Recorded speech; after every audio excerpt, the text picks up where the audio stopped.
Было около полуночи. Парень по имени Дима сидел за компьютером и уже собирался идти спать, как вдруг за окном раздался омерзительно громкий скрип. Это были детские качели через дорогу. Уже 2 недели, как они скрипели каждую ночь.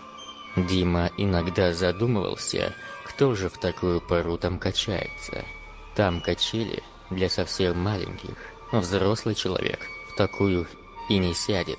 Ноги девать некуда. Неужели кто-то в полночь водит ребенка поиграть? Ну хорошо, может быть, человек занятой и хочет уделить внимание своему ребенку. Ну на 5 минут, ну на 10.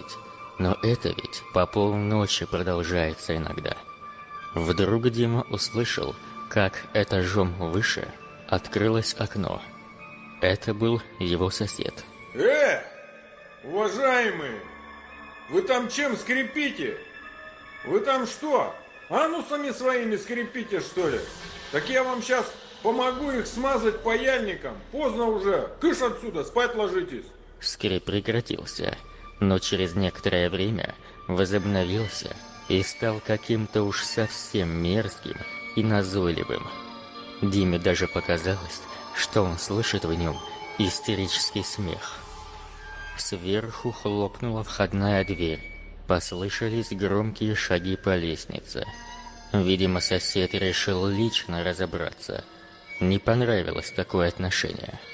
А Дима же решил пойти спать. Да, и скрип к тому времени уже прекратился.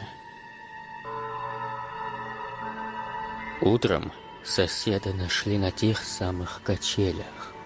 Его лицо было искажено гримасой ужаса. Официально, по заключению врача, сосед умер от остановки сердца. Но что его там напугало до смерти, остается загадкой.